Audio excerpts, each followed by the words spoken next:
Porsche Carrera Cup runners and a big first lap incident in round 7 this morning. There were some battered cars and injured drivers, including the championship challenger Matty Graham. But I'm sure that Tim and Johnny can update us on everything that's been going on ahead of round 8 of the Porsche Carrera Cup. A nasty incident, Steve, with Matty Graham stalling on the grid in 3rd position. Those cars immediately behind were able to react. There's Matty, car number 16, the black car to the right of your shot. The red lights went out. He got away initially, but then the engine stalled, and you watch left and right cars whipping through at something like 80 miles per hour, and a huge incident for Hugo Ellis, Ryan Ratcliffe's car there, and Mark Radcliffe too, ending up with huge damage on the front of his car too. Yeah, if you look, the cars at the back of the grid can't see that he's stalled because he's on the flat. They're coming up the hill, and they're doing about 100 miles an hour when they get into the back of him. Fortunately, no serious injuries. This is on board with Josh Stanton further back. The accident will occur just in front of him, and watch how lucky he is and skillful to get through the gap. It's all kicking off now, and look how he just gets through and finally avoids Matty Graham on the left. Very lucky, but no serious injuries. Collarbone damage, I understand, for Ryan Radcliffe. Or Mark Radcliffe, sorry, and a sprained ankle for Matty Graham. Yeah, who had to limp away from the car. His car was actually wedged up against the pit wall. So a look at the grid, as we say, with 4 fewer cars, unfortunately. But Josh Malin, back for the first time this season with Comline Richardson Racing, will go from pole position, benefiting from the top 6 being flipped around. He'll have Adam Smalley for company on the front row. Then it's Will Martin and Cian Dewis, who remains the championship leader after round 7. Gus Burton, who started from pole earlier on and went on to win alongside Theo Edgerton. Next up, it's Charles Rainford and Ollie White, Mika Stanley and Jake Giddings for Redline and Tora Verde, respectively. It's a Tora Verde-run car for Ross Wiley, but actually loaned from Stuart Parker's crew after Ross rolled on Friday morning. Nathan Harrison alongside, then Angus Whiteside and Josh Stanton, who's won every race in the AM division so far. Charles Bateman and Will Aspen next. Nigel Rice and Peter Carl-Henny are 2 AM cars. And finally, Dom Bastian from Florida in the US, taking part in his first ever races in this championship, a first ever visit to Scotland, in fact. By the way, those associated with Porsche GB would like to thank the marshals and the medical team for all of their immediate work that they were thrust into at that start line crash early this morning. There was a lot of tidying up to do. But of course, initially, we've got to make sure that all the drivers are fit and well. There are bumps, there are bruises, there are cuts, but the medics did a sublime job as well. That's what they're here for, but we must thank them. Yeah, they did a great job indeed, taking care of the drivers. And what was always a nasty looking accident when a car at the front is stationary and others are coming up behind him. Now our focus switches to this race, and as you say, the partial reverse grid, positions 4 to 6 can be changed. And it was the 5th place finisher who gets the pole with Josh Malin. So the first race winner, Gus Burke, starts from 5th. And front row is Josh Malin, returning to the championship and thoroughly enjoying these cars, and Adam Smalley on his left. Yeah, Josh is here because of Jack Bartholomew's absence from Richardson Racing. He had a nasty bicycle accident about a week ago, so we wish him well in his recovery. Time then on ITV4 for round 8 of the Porsche Carrera Cup, Great Britain. It's a 32-lap race, or 30 minutes, whichever we reach first. The red lights go out now, and it's a tardy getaway for Josh Malin, who's immediately scampered there by Adam Smalley. So he gets ahead in the Yuasa car, and everybody else threading their way through, with Josh Malin slotting into 2nd place, but he couldn't get the car away from the line quite as readily as Donington Park winner Adam Smalley. Oh, forcing his way up the inside there in an aggressive move, Angus Whiteside, who had his first podium in race 1 and was absolutely delighted that in the Porsche Preston supported car, and making a great start to this race. Now, I know Adam Smalley saved a set of new tyres for this race, and his experience off the line was crucial. Look at Will Martin now up the inside of Josh Malin. Yeah, so Malin's lost another place before a single lap is completed, but remember he benefited from that reverse grid, having finished in 5th earlier, and actually came strong through the course of the race. So all is not lost quite yet for the youngster. He's still in 3rd, ahead of championship leader Cian Dewis. Then it's Gus Burton, the race winner from earlier on, who's the best rookie in the field so far. Charles Rainford next as the Pro-Am leader. And we go on board with Josh Stanton, a dominant championship so far, 7 races, 7 class victories, and he's in a good spot to make that 8 in a row. Already trying to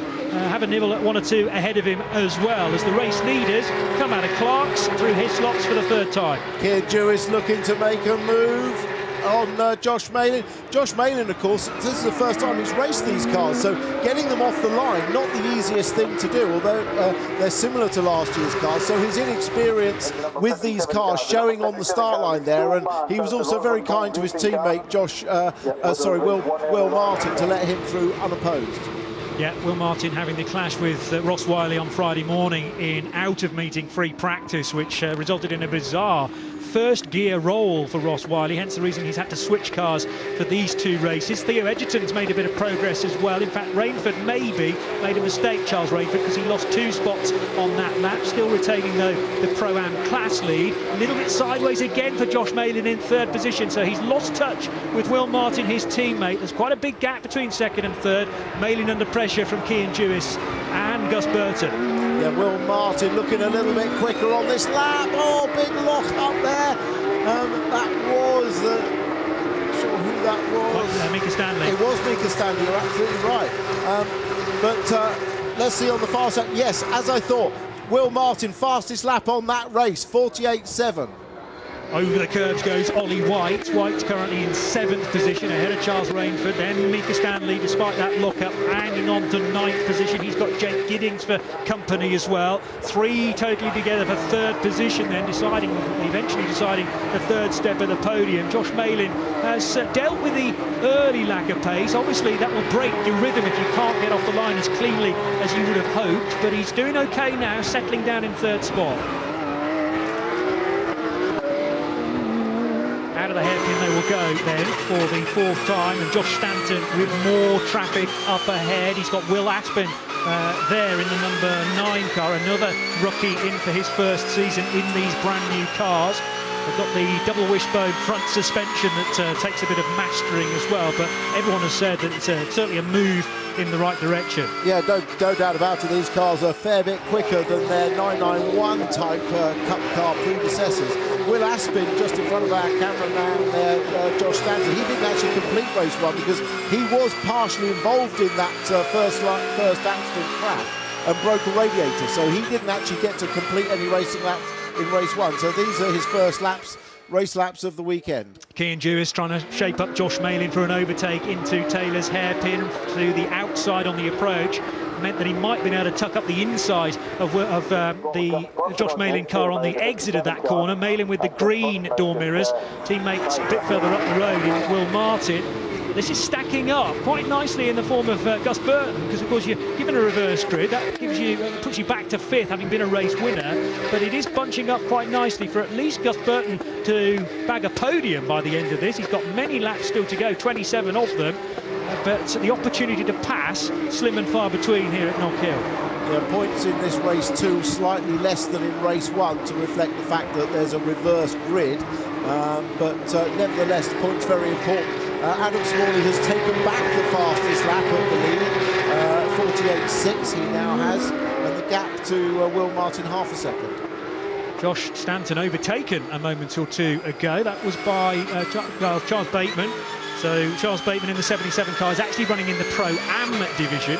So it doesn't change Josh Stanton's AM class lead. That might have been a bit of heads-up driving actually for Josh. If Charles was causing him too much of a distraction behind, just open the door very slightly, allow Charles through, and then you can continue your own motor race. Absolutely the right way. Do you need to pick your battles, whether that's in class or overall? All the cars exactly the same. It doesn't matter which class you're in. There's no difference between the cars, just between the relative classes. And pro quite obviously is for the aspiring pro drivers, very much on an upward career path through the Porsche pyramid, going up to Super Cup perhaps, as previous races have done, and Lorcan Hannafin, Harry King, all progressing up to Super Cup from last year.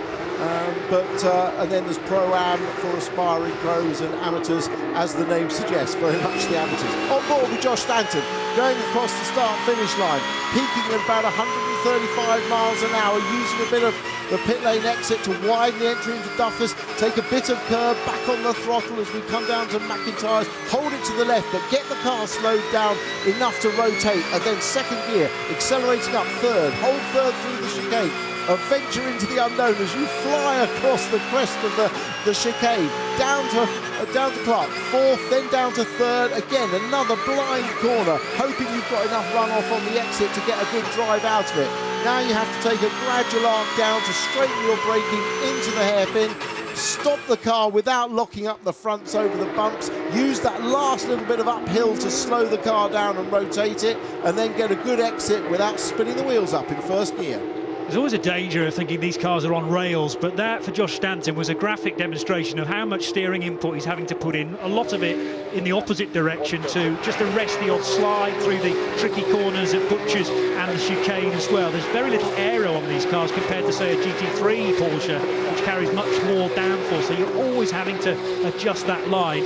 Think about that for Adam Smalley as well, because that gap, even though he's had a best lap of the race, is coming down to Will Martin, pressurising from second place. Yeah, the gap is remaining very much the same, and they're matching each other almost exactly lap time for lap time. But as you say, long race to go, and you do need to look after your tyres. But I hinted at the start, I knew that Adam Smalley had a brand new set of tyres for this race, so he certainly has perhaps a little tyre advantage on Will Martin. There is Charles Rainsford, still very much leading the Pro-Am category. He's in 8th overall. His next competitor, Nathan Harrison, is in 12th.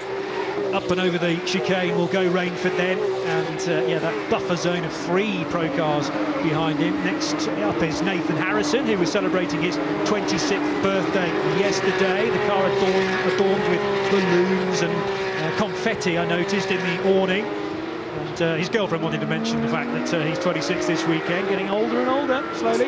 It's not what I want for my birthday. I like cake, please. Of course you will, yeah. Well, there was plenty of that over there, but it's been polished off. You were too late. I'm sorry, Tim. But Harrison running in second place in Pro-Am, ahead of the Angus Whiteside-driven car. Here are the leaders again getting a touch closer, so it's gone from 8 tenths to half a second, now to 4 tenths, as up and over the chicane goes Will Martin once more. A flash of the lights as well to show extra intent. Yeah, Adam Smalley's really got to keep his concentration up and his rhythm and not make mistakes. We've seen in all the races today, you can be a Colin Turkington, an Ash Sutton or anybody and still make mistakes. It's such a busy lap round here, and you're one eye on the road ahead, one eye on the mirrors, really fighting the car. So it's going to take all of his skill to maintain this lead. Because of the start line crash that we had this morning, a 32-lap race in fact didn't run. We only had 20 laps. When we get to the 30s, there's every chance that these leaders might have to encounter some traffic as well. The number 90 car just flashing up on the screen, which is Josh Malin in third position, now being told to tidy up his track limit lines because he's been seen escaping off the circuit 1 or 2 more times than the Clark would be happy with. And of course Colin Oakley describing that the curb generally is considered the track, so that was fine coming out of Clark's, but if you run a bit too wide coming out of the hairpin, then that will cost you. But it's just a warning at this stage, like a yellow card in football, and that message being beamed to Josh Malin from that start line screen. Meanwhile, over the line, 0.4 again, gap about the same between Adam Smalley and Will Martin. A bit of dust being kicked up again by Will Martin as well. Now, a moment or two ago, through the gravel, this is on the exit of the chicane, that was Will Aspin. It was Will Aspin getting it wrong there. Will, who's about to do some Benelux Porsche Carrera Cup races in addition to this programme to get some extra seat time, and that will pay dividends in the long run as well, because the more time you spend in the seat of these cars, the more instinctive it gets. Yeah, the Benelux Championship, I think, lucky enough to get this new car last year. They were a year ahead of the Porsche Carrera Cup GB. Currently being dominated, it should be said, the Benelux Championship by Harry King. Yes. He's doing that in addition to Super Cup, where he finished second last weekend at Paul Ricard. Harry is here this weekend as well, supporting a number of people. In fact, he's got a lot of friends still remaining in the championship, enjoying his time in Scotland. A bit of a weekend off, but he's still come motor racing. So Adam Smalley leads by a second again though now, so it's gone from 0.4 back out to a second. So what happened there? It's a 49.6 for Will Martin, slightly untidy and ragged perhaps in second spot. Yeah, lost over. Oh no! Oh no! I saw a yellow fronted car and was worried it was Adam Smalley, but it was actually Peter Carl-Henny further back.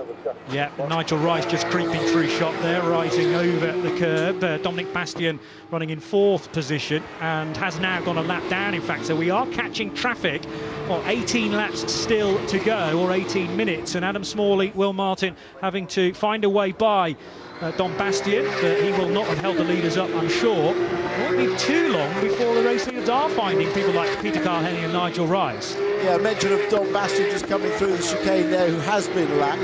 He's taken over the car that was being driven by Seb Morris, who's withdrawn from the championship. But Dom Bastian, an American, French-born but lives in America, is the oldest man to ever have started Le Mans, and that's him, in fact, as I talk about him. Talk about commentator's curse. He's being overtaken here. Has there been a little bit of a touch? Yeah, there has. It was Jewis, wasn't it? Kean Jewis, yeah, looking for a way by. That's a real shame for Dom Bastian. I think he was aware that there were a number of cars that wanted to get by who were on the lead lap. But yes, Bastian's been spending the last 2 weeks back in Florida on the simulator. He was showing me on his laptop, because this place has been laser scanned, and that's how he's learnt it. Never been to Knockhill before. Now having to reverse. He didn't do this on the simulator. No, but he was not only the oldest man to start Le Mans in 2020, he was the oldest man to finish Le Mans in 2021. He's now 76 years old. He was 75, obviously, last year. Yeah, and he didn't mind us mentioning that either, because he only started racing at 60 years old, had a very successful career in New York as a businessman, started racing at 60, and then we're now 15, 16 years on from that. The gap's come down again to the race lead. So Will Martin finding half a second once more. He lost it, but he's got it back again as they go across the line and into Duffers Dip, as Adam Smalley is all over the road there, seesawing at the wheel to tidy that up. Now is this the Michelin tyres that he's pushed a little too hard on in the opening stages, or maybe just the track getting more dirty as gravel's being brought onto it? I think it's a combination of concentration, focus, making small mistakes, perhaps tyres going off a little bit, another little mistake there, but most importantly it's being under pressure from a guy that's very, very quick. Will Martin has 2 race wins this year. Adam Smalley won the very first race of the year at Donington Park. Hasn't visited the winner's step again so far, so he'll be very keen to do this in the Duckham-sponsored Red Line car.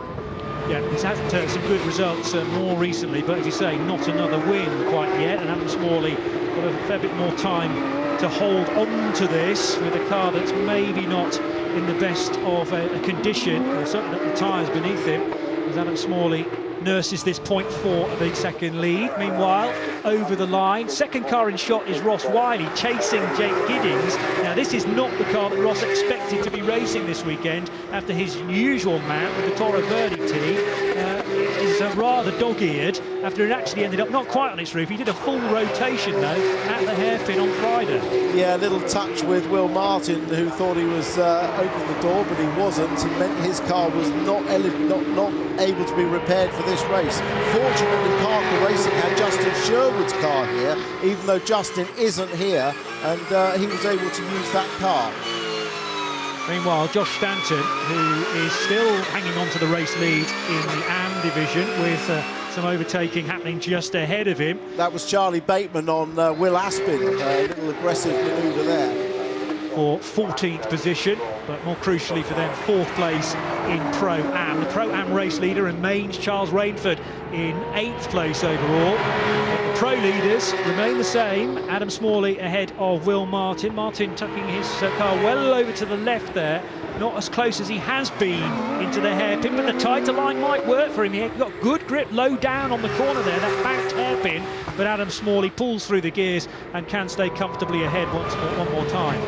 Yeah, just trying to push a mistake, force a mistake is Will Martin, but it's not coming yet. It looks like Adam Smalley's just regrouped himself a little bit. He's driving like every lap like it's a qualifier, but he's just regrouped his rhythm a little bit to cut out some of those mistakes. But having said that, he's right out to the edge, and the top 3 cars have all had track limits with warnings. Yeah, so they need to be mindful of, again, not attracting the attention of the clerk, Colin Oakley, because you know, the next step, if you're already on a black and white flag, will be a 5-second in-race penalty, which is something that Adam Smalley wants like a hole in the head.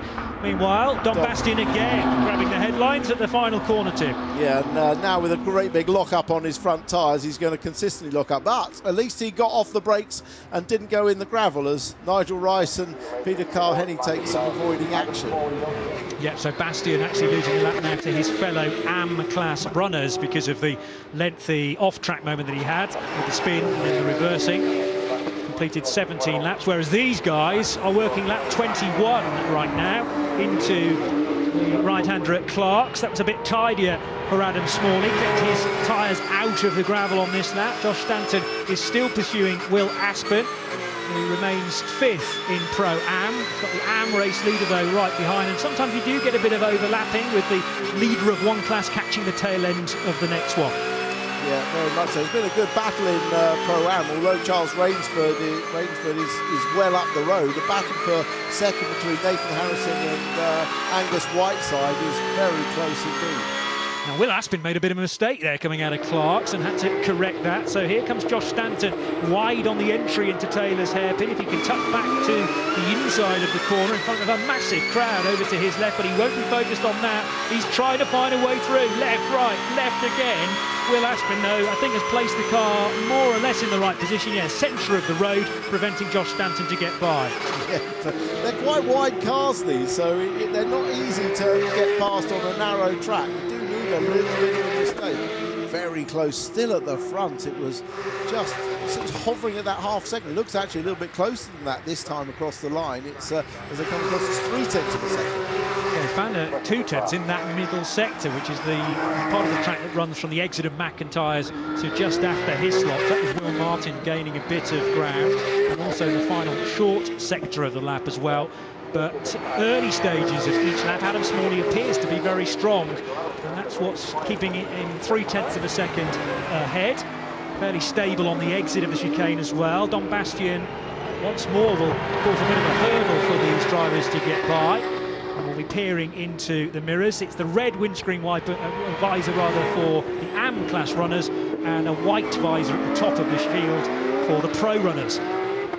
Hard work for these guys. It's a long race. These cars are hot inside, and the fastest cars here today anyway, and so it's a hot physical endurance, and maintaining your concentration, especially after a race earlier today, is crucial at the end of the race. Yeah, and also the track does change. It evolves through the course of this encounter when one or two runners ran off the road in the early stages. They will have brought some grass and some gravel onto the track as well that they need to be mindful of. Plus the Michelin tyre pickup will increase with every circuit too. 9 to go. Josh Stanton still tucked in behind Will Aspen, and looking like the 95 car is marginally faster as the AM part of the race thinks about getting by the tail ender in Pro-Am. It hasn't quite happened yet, but they are very similarly paced. Meanwhile, in the midfield of Pro, Gus Burton had some pressure on from Theo Edgerton not too long ago, but he's eked out that gap. It now stands to 3 seconds. Big lock-up from Will Martin into Duffer's Dip, and he has to run off the road. It's a little mistake, almost like Colin Turkington's earlier on in the British Touring Car Championship, running out wide, and that's lost him a hatful of time. Well, let that be a lesson to people. Flashing your lights at the guy in front doesn't put them off sometimes, it puts you off, because all he succeeded doing was making a mistake himself. So a bit embarrassing really to do that, but it's given Adam Smalley a nice little gap now behind him. this meeting actually marks the halfway point of the championship for these guys, because these guys didn't race at Thruxton or Croft, where we had the Cayman Sprint Championship. So Knockhill, after this race, will be the halfway point of the championship. But these drivers haven't just been idle. Adam Smalley was racing at the Porsche Super Cup race at Silverstone at the Grand Prix and had a very credible result there. And he also was demonstrating the Cup car at the Festival Speed, where he set the fastest ever time for a Cup car.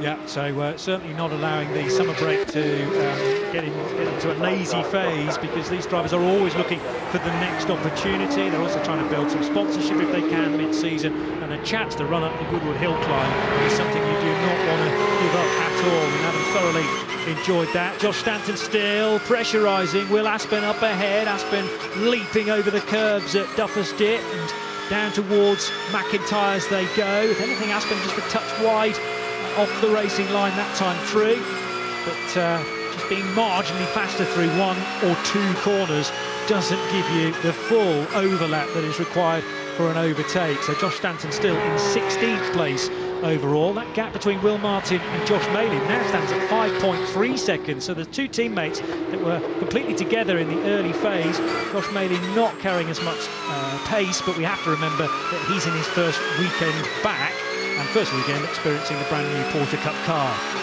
Yeah, I'm sure he'll be back for some more, having really enjoyed this weekend. Oh, spin coming out, and that's Peter Carl-Henny and Nigel Rice. It's Rice off the road. Now, was all kick-started by some contact coming out of the hairpin.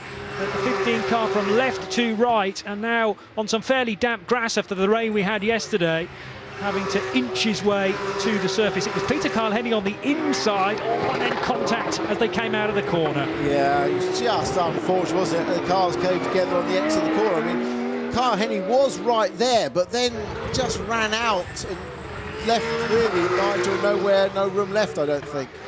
Don Bastian being overlapped and lapped, in fact, again by, this is the Pro-Am runners. So Nathan Harrison also involved behind him, Angus Whiteside in car 52, Charles Bateman running fourth in Pro-Am. But it was a class that's still led by Charles Rainford, 8th place overall, and still with that buffer zone of Mika Stanley, Jake Giddings and Ross Wiley behind, all from the Pro class. So 4 to go. Race lead still about half a second, and you get the feeling that maybe Will Martin is running out of ideas here. He's tried all sorts of ways to get by Adam Smalley, but Adam has stood up to the challenge.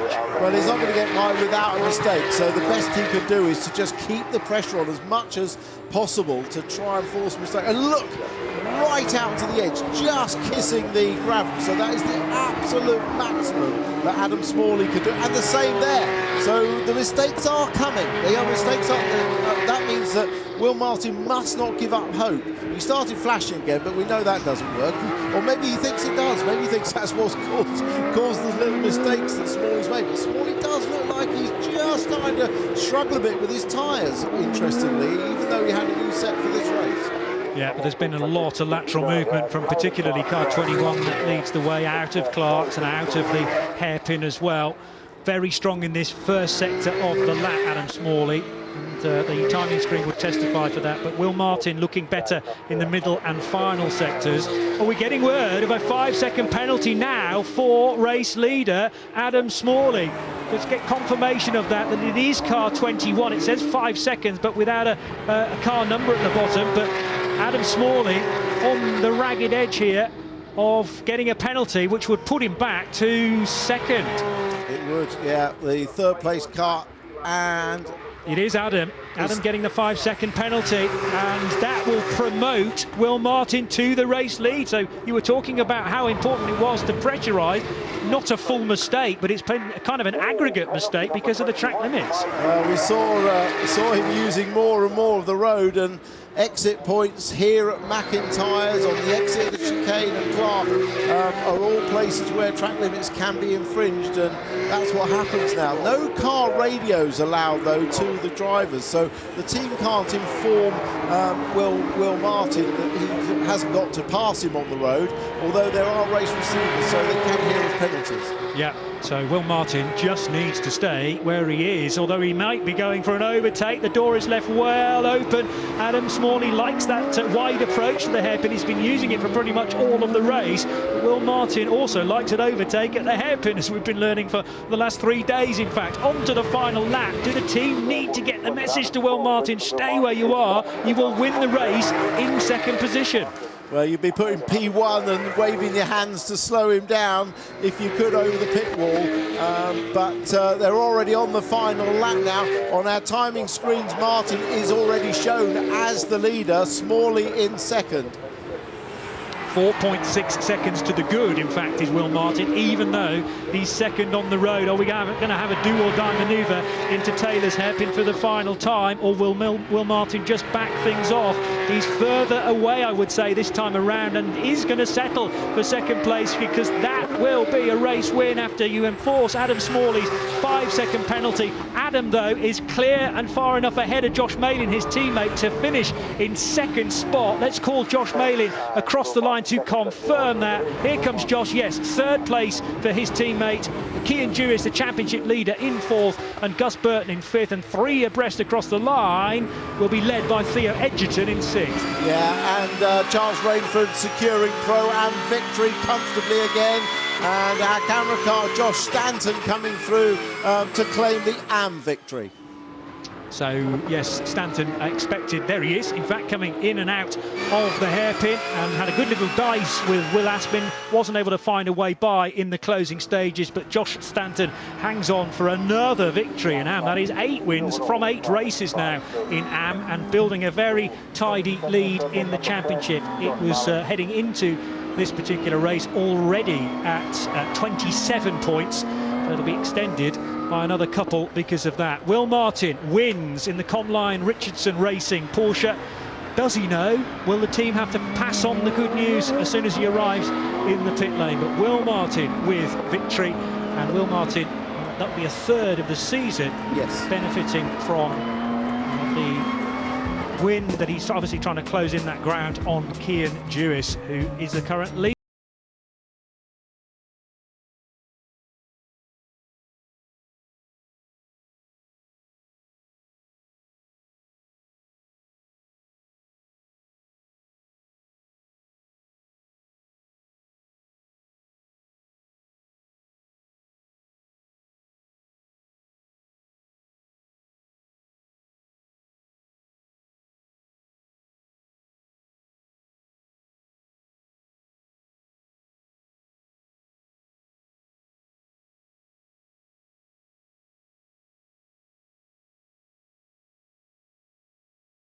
But Josh concentrating on the AM win, which he got. Peter Carl-Henny and Nigel Wright, after their contact on the exit of the hairpin, finish second and third ahead of Dominic Bastian. There are 8 more races in the Porsche Carrera Cup to look forward to. Snetterton next, and then to Thruxton, a round that they missed out on earlier on in the season. The Silverstone National Circuit at Brands